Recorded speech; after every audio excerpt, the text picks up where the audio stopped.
Guys, if they made the Neverfull pouch also look funky, people would totally be selling that pouch separately for like a premium. Hey guys, welcome to my channel. I'm Jess. If you love shopping and handbag videos, please like and subscribe to my channel. Click that bell as well and like my video. Okay, so let's get into some of these pictures that I saw on Foxy LV's Instagram.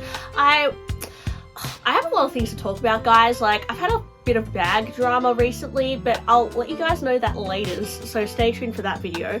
But I saw these little pictures on Foxy LV's Instagram and I had to talk about it today. Although I don't really collect Louis Vuitton anymore, I have been, you know, researching the brand for a few years, looking at different collections that they've done over the past 20 years, and I thought it was very interesting that Louis Vuitton have decided to do this collection, which it is called the, actually I have no idea what this range is called, but it really reminds me of the Tahitienne collection that they used to have. And guys, let me know, is this something that you would buy? It's not something I would buy, but I know that people who are really into pink and the kind of more softer, girlier side of Louis Vuitton and love canvas will really be into this, as opposed to like the brown monogram, because it's a little bit more lighter and summery. So let's just talk about first the Tahiti collection that Louis Vuitton did in the past. I actually have to research what year that this came out in, but this was a very hyped I think this was very popular at the time because it was Damier Azur, but they mixed it with the rose ballerine color. It had these like interesting like bubble font on the front, and the inside was rose ballerine. It's very girly, kind of a little bit more fresh than the monogram canvas. And yes, it was definitely popular, and actually on the pre-love market this is not the easiest collection to find. It usually sells for quite a premium. In this collection there was a Neverfull, a Speedy B30 I believe. There was even a Nano Noe, which was adorable, a mini pochette, like a zippy coin purse or a zippy wallet. There was a bag charm. Like, there was quite a lot. The mini pochette is really adorable as well, to be honest. So let me know, guys, do you have anything from the Tahiti collection and what do you think of it? Because I think the only problem with this collection is that the vachetta was color, obviously, and that pink screen printing on it tends to chip over time as you wear it a lot. Not only that, but I've noticed that other people who have collected the Damier Azur find that, you know, it's easier to get color transfer on it, obviously from jeans and stuff, as opposed to like the brown monogram. You don't notice it.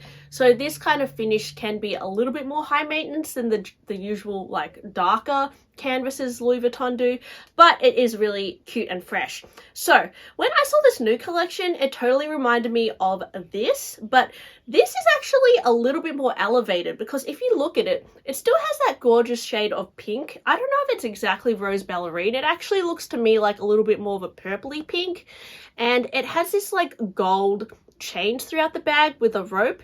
It's giving more of like a nautical beach vibe, which I feel like definitely is fitting for this, because when I think of Damier Azur, honestly, I feel like it's very exclusively summer. I just feel like, I mean, you could style it in winter with like winter whites, but to me it's just a very summer print, and particularly in this nautical combination, it's giving summer. So if we look at the Speedy, I believe this is a Speedy B25. It has the pink on it. It has these like gold chains with a lock. It's really pretty. I think it's actually quite nice to look at. You've also got the Alma BB. A Damier Azur Alma BB is not something you often see at Louis Vuitton. They did do that one with like the braided handle only recently, but now they're giving this offering. I think a lot of people who love the Alma BB might be tempted by this, because I think that the gold detailing on the canvas really ties in beautifully with the gold hardware on the bag. You've also got the Noe bag with the same chain detail. I wonder, guys, if there will be people buying a few bags from this collection, because I can imagine, like, for traveling, it would be nice to have, like, I don't know, the Neverfull with the Alma BB, you know, that might be quite nice. You've also got the Neverfull, looks like a Neverfull MM. Again, has the same details on it. And if you look at the inside of the Neverfull, as opposed to the Tahiti collection, this one has white, which I kind of feel like they should have done pink again, because I think that would be a lot more pleasing to a lot of pink lovers out there, and it would tie into the subtle pink detail on the bag. Nonetheless, they've done this like cream color, which still looks very like fun and fresh, and it has this like outline of a monogram on the inside.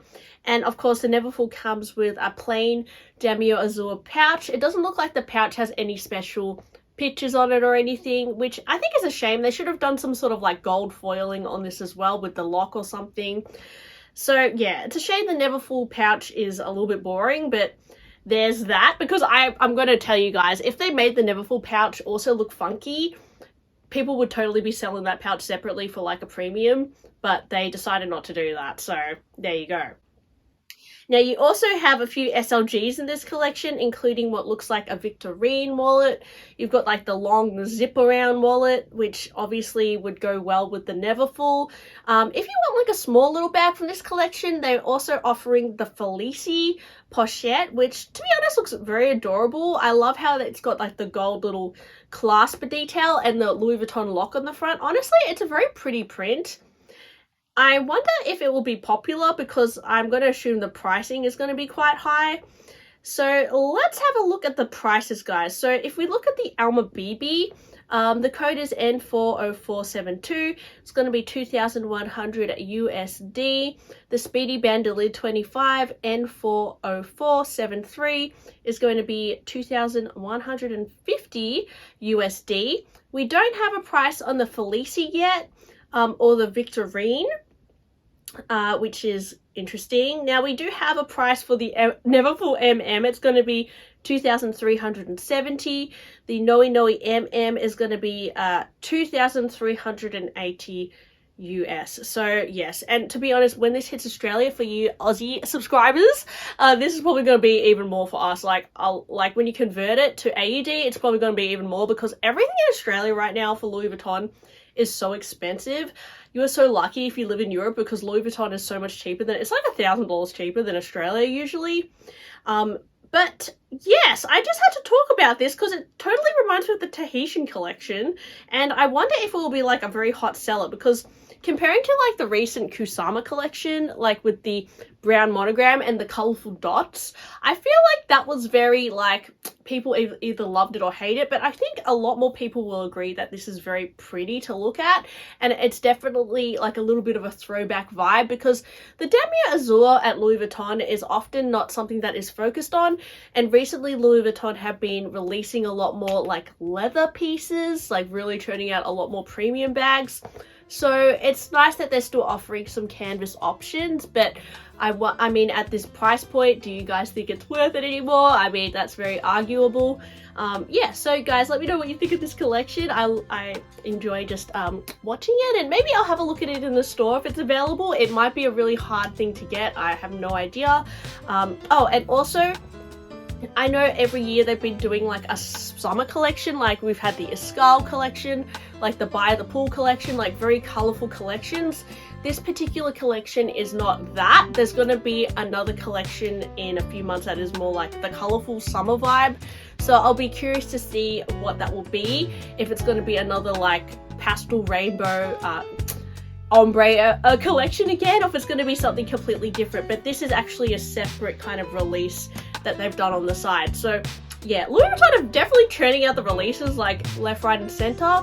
I love talking about it. So thanks for watching, and I guess I'll talk to you guys on my next one. Bye!